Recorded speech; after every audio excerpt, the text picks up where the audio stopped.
La llamada llegó a las 4 de la mañana. La voz de la enfermera de la UCI estaba tensa, casi temblando, y dijo algo que estaba seguro de haber entendido mal. Dijo que Gerardo Fuentes había despertado. Dijo que estaba hablando. Llevaba más de 2 décadas como neurólogo en ese momento. 22 años en el Hospital Central de Córdoba, y había construido toda mi identidad profesional en torno a una sola creencia por encima de todas las demás. El cerebro es comprensible. Funciona por reglas. Esas reglas pueden mapearse, medirse y predecirse. Y cuando suficiente parte del cerebro es destruida, la persona que vivía dentro de él se ha ido. No está durmiendo, no está escondida, no está esperando en algún lugar en oscuridad. Se ha ido. Creía eso con cada fibra de mi formación, y en la noche del 12 de febrero de 1996, esa creencia fue desmantelada por completo. Gerardo Fuentes había sido mi paciente de consulta durante varios años. Me encontré con su caso en 1992, cuando me contrataron para dirigir el departamento de neurología del Hospital Central. Parte de mis responsabilidades incluía revisar pacientes de cuidados de larga estancia en toda la región. Casos donde las familias buscaban segundas opiniones, o donde el estado neurológico había cambiado. El expediente de Gerardo estaba entre los primeros que estudié. Su historia ya era una tragedia antes de que yo entrara en ella. En septiembre de 1988, era oficial de policía en un pequeño pueblo de las sierras a unos 20 kilómetros de Córdoba. Llevaba apenas 3 meses en el trabajo cuando respondió a un llamado que resultó ser una trampa. Un hombre con una rencilla personal había hecho un reporte falso para atraer a un oficial hasta su puerta. Cuando Gerardo se acercó, el hombre disparó un único tiro a quemarropa en la frente. La bala se fragmentó en el impacto, un pedazo alojándose en el lóbulo frontal izquierdo, el otro viajando hacia la parte trasera del cráneo. La cirugía de emergencia duró 8 horas. El equipo retiró fragmentos de hueso, coágulos de sangre y aproximadamente el 20% del lóbulo frontal izquierdo. Los fragmentos de bala se dejaron en su lugar, demasiado peligrosos para extraer. Gerardo sobrevivió, pero nunca recuperó la consciencia. Cuando revisé su expediente en 1992, Gerardo llevaba 4 años en estado vegetativo persistente. Lo visité en el hogar de cuidados en las afueras de la ciudad. Lo que encontré era exactamente lo que esperaba. Sus ojos abrían y cerraban en ciclos de sueño y vigilia. A veces fruncía el ceño o gemía. A veces sus dedos se curvaban reflexivamente alrededor de una mano colocada en su palma. De vez en cuando, parecía sentir con la cabeza ante una pregunta directa, pero nada de eso era consistente. Nada podía reproducirse de manera confiable. Su familia, su hermano Diego y sus 2 hijos, lo visitaba regularmente y estaba convencida de que él los entendía. Insistían en que parpadeaba una vez para sí y 2 para no. Decían que parecía más alerta cuando hablaban de cosas familiares, sus caballos, sus recuerdos de antes del disparo. Yo escuchaba con cuidado y respeto, y estaba seguro de que estaban equivocados. Quiero ser honesto sobre eso. No porque fueran necios, sino porque esa certeza es lo que necesitas entender antes de que te cuente lo que pasó después. Era el cimiento sobre el que todo lo demás se apoyaba. El cerebro es comprensible. El daño está documentado. Cuando el tejido se va, la persona se va. Examiné a Gerardo varias veces entre 1992 y 1995. Cada vez, el mismo cuadro clínico. EEG mostrando patrones de estado vegetativo. Ninguna actividad cognitiva superior. Ninguna evidencia de pensamiento consciente. Imágenes cerebrales confirmando daño permanente e irreparable. A comienzos de 1996, después de más de 7 años, su caso se había vuelto rutinario para mí. Consultas periódicas, ajustes de medicación, orientación a la familia, sin expectativas de cambio. Entonces llegó la neumonía. Comenzó durante el fin de semana del 10 y 11 de febrero. Gerardo desarrolló una infección respiratoria grave, complicación común y frecuentemente fatal para pacientes completamente inmóviles. Su condición se deterioró rápidamente. El sábado por la noche, su fiebre llegó a 40 grados y le costaba respirar. Fue llevado al Hospital Central, donde me llamaron como neurólogo consultor. Cuando lo examiné en urgencias esa noche, su condición era crítica. Sus respuestas neurológicas eran aún más mínimas de lo habitual. No mostraba ni siquiera los ocasionales movimientos de seguimiento ocular a los que me había acostumbrado. Documenté lo que vi con claridad. Ningún signo de conciencia, ninguna respuesta a la estimulación, ninguna indicación de cambio alguno. Pasé mucho tiempo esa noche del sábado con Diego. Casi 8 años de espera angustiosa se notaban en cada palabra. Se preguntaba en voz baja si era el momento de dejar ir a su hermano. Me preguntó si Gerardo podía escucharlos. Le dije lo que creía, con gentileza, con honestidad. Le expliqué que el daño hacía que la conciencia fuera neurológicamente imposible, que lo que la familia interpretaba como respuestas eran casi con certeza reflejos. Diego me agradeció. La familia decidió continuar con el tratamiento agresivo. Gerardo fue admitido en la UCI con antibióticos intravenosos y una cirugía pulmonar programada para el lunes si no mejoraba. El domingo por la tarde hice mis rondas. La fiebre había bajado a 38. Su respiración aún era trabajosa, pero empezaba a estabilizarse. Anoté en su expediente: estado neurológico sin cambios. Respuestas mínimas, sin evidencia de conciencia. Me fui a casa y dormí. A las 4 de la mañana sonó el teléfono. La enfermera dijo que Gerardo estaba despierto y alerta. Dijo que había estado hablando con su hermana durante más de 1 hora. Dijo que hacía preguntas y respondía normalmente a la conversación. Le dije que creía haberla entendido mal y ella lo repitió palabra por palabra. Colgué y conduje al hospital más rápido de lo que debía, diciéndome que había una explicación racional. Una convulsión produciendo sonidos inusuales. La familia malinterpretando movimientos involuntarios como palabras. Cualquier cosa que encajara en el mundo que yo conocía. Cuando atravesé las puertas de la UCI a las 4:45 de la mañana, Gerardo Fuentes estaba sentado en su cama de hospital teniendo una conversación.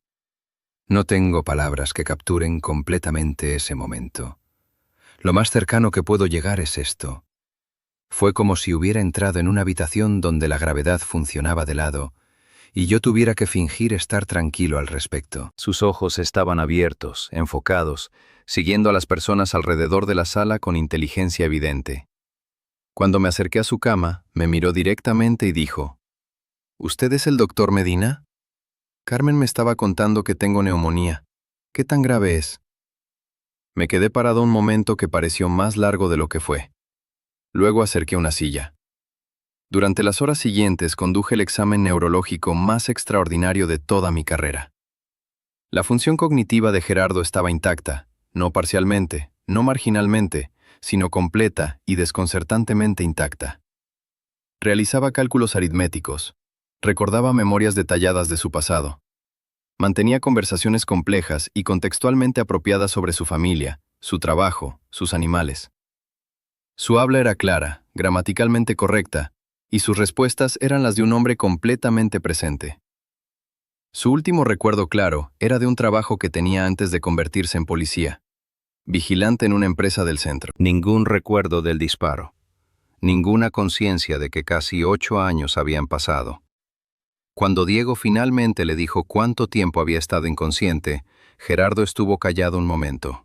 Luego dijo: 7 años y medio.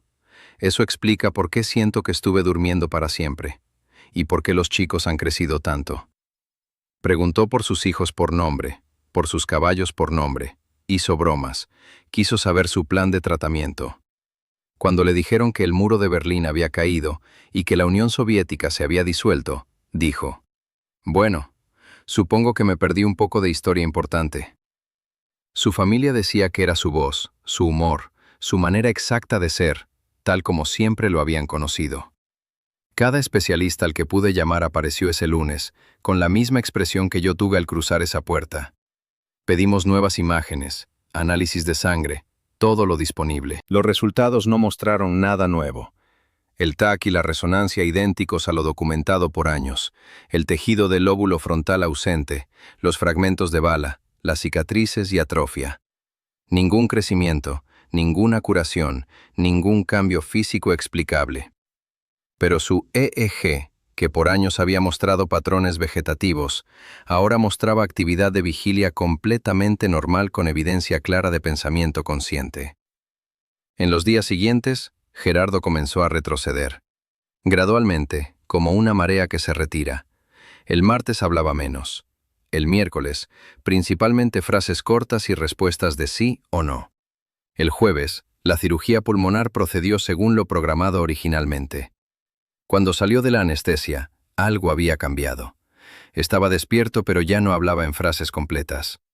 Cuando le preguntaron qué hora era, dijo noche, y era media tarde, 18 horas. Ese fue el tiempo que Gerardo Fuentes estuvo completamente consciente, después de 7 años y medio de silencio. Pasé los meses siguientes intentando explicarlo. La teoría más plausible era que la neumonía, la fiebre extrema, los antibióticos, el estrés fisiológico de la enfermedad grave, había alterado temporalmente la química cerebral de una forma que permitió que vías neurales dormidas funcionaran brevemente. Pero cuando intentamos replicar esas condiciones, nada ocurrió. Gerardo permaneció bloqueado en su estado mínimo. Gerardo Fuentes murió en abril de 1997, 13 meses después de esas 18 horas. Una embolia pulmonar. Su muerte no fue médicamente inesperada, pero me cayó de una manera para la que no estaba preparado. En los meses entre su despertar y su muerte, no podía dejar de pensar en la implicación oculta bajo todo lo que había presenciado. Si Gerardo pudo despertar reconociendo a cada persona en esa sala, sus nombres, sus voces, su historia compartida, entonces, ¿qué había estado ocurriendo durante esos 7 años y medio?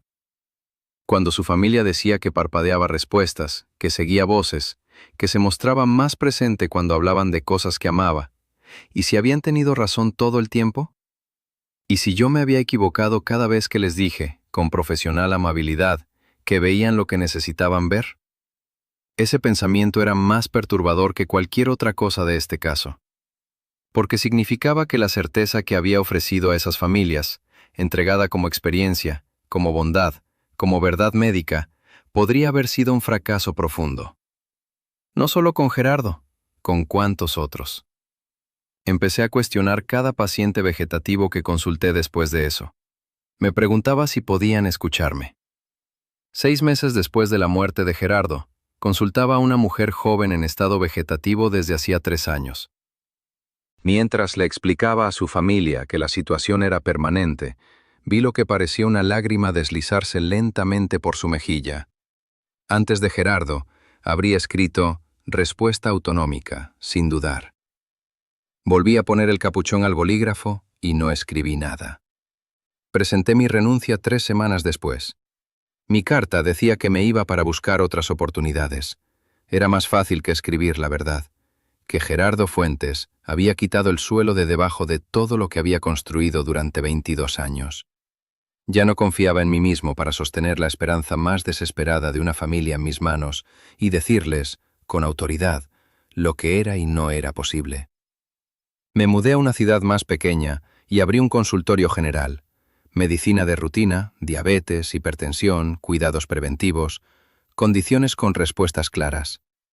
Nunca más acepté un caso de neurología. Pero nunca dejé de pensar en esas 18 horas. En Gerardo sentado en esa cama, preguntándome con calma qué tan grave era su neumonía, mirándome con ojos que eran innegable, imposiblemente vivos. En la cara de Diego cuando su hermano lo llamó por su nombre por primera vez en 7 años y medio. En todos los años que esa familia pasó a su lado en ese hogar de cuidados, hablándole a un hombre que el mundo médico había declarado ausente, contándole sobre los hijos, sobre los caballos, sobre el mundo girando sin él, y creyendo, sin una sola evidencia clínica, que alguien estaba escuchando. Tenían razón, y yo estaba equivocado. Y con toda mi formación, todos mis escáneres cerebrales y lecturas de EEG, y consultas publicadas y confianza profesional, fui yo quien perdió la verdad. No sé cómo fue la experiencia de Gerardo durante esos años de silencio. No sé si estuvo completamente consciente, o si esas 18 horas fueron algo distinto. Algún breve regreso desde un lugar que nuestros instrumentos nunca alcanzaron. Lo que sé es que algo sobrevivió dentro de ese cerebro devastado. Sus recuerdos, su personalidad, su amor por sus hijos, su humor, preservados en un lugar que yo había declarado vacío. Eso es lo que permanece conmigo. No la imposibilidad médica de que despertara, sino la posibilidad de que siempre estuvo ahí, presente, consciente, esperando quizás que alguien lo creyera. Pienso en eso cada vez que escucho a un médico hablar con certeza sobre dónde termina la consciencia. Yo solía hablar así. Estaba seguro de saber dónde estaban los límites. Gerardo Fuentes me mostró, en 18 horas, que los límites no están donde los trazamos. Y la verdad más importante que puedes encontrar es aquella que ya has decidido que no puede existir.